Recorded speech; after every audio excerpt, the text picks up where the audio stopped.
I would now invite Mr. Agnew to wind on behalf of the amendment. Thank you, Mr. Deputy Speaker, and I certainly appreciate the apology and accept it wholeheartedly. I think we talk a lot about social issues and social problems in this chamber, and we talk about the symptoms, and we very rarely talk about the structural causes that lead to some of those social problems. In-work poverty is a huge issue in our society, and indeed low pay has increased throughout the last 30 years as a proportion of our working population.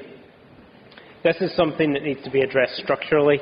It can't simply be fixed by government programmes, and in some cases, asking the community and voluntary sector to mop up some of the problems that our economic policies have been created. We have to tackle these structural issues, and whilst we have some restrictions in Northern Ireland in terms of economic levers, I believe in public procurement here's a real opportunity to use public resources, not just to create employment, but to go further and guarantee a basic living wage for all those employed in government contracts.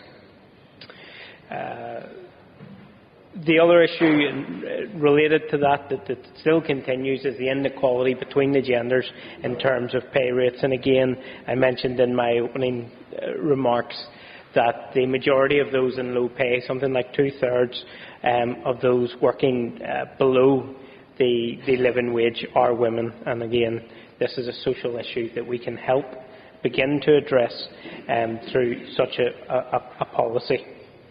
We need to grasp the structural issues that lock poverty and inequality within our economic system and start to reverse some of those harms. Briefly coming to some of the comments. To address some of the comments that have been made. Mr. Weir described this as well-intentioned but unworkable, and we see in England that in fact this is being worked by no less than the Greater London Authority.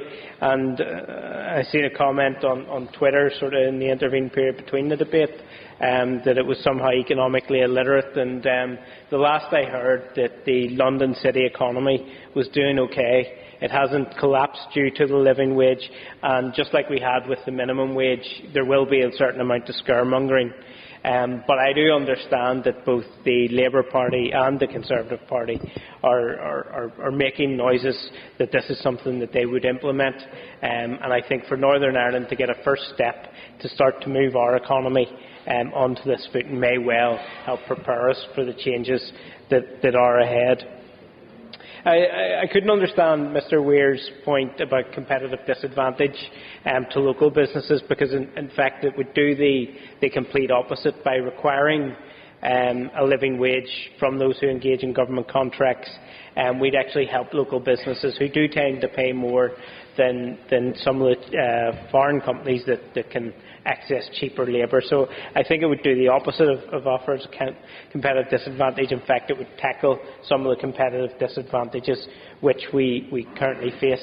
Ms Cochrane called it aspirational, and again I would say yes, it is a worthy aspiration, but it's something that other authorities in England have actually taken on, so it doesn't have to be an aspiration. It can be something that can be achieved. She also raised the point, and I think it's a valid one, about would this make it more difficult for SMEs. And one thing I would propose, again, which has been done by local authorities in England, in their case called regional contracts with Treasury, whereby the benefits to Treasury could be reinvested back in Northern Ireland and supporting SMEs to tender for government contracts. And I'll just wind briefly on the Minister's comments that the advice to the Scottish Government was that it was unworkable. I'm not sure of their exact proposals, But again, I point to the Greater London Authority and also the available answers I have from the European Commission to my colleague in the European Parliament, Jean Lambert, and they very clearly stated within certain conditions that this type of public procurement policy is legal and within EU law. I'm certainly happy to provide that to the Minister, and I hope this is something that he and his department will explore further. I call Leslie Cree to wind on the motion.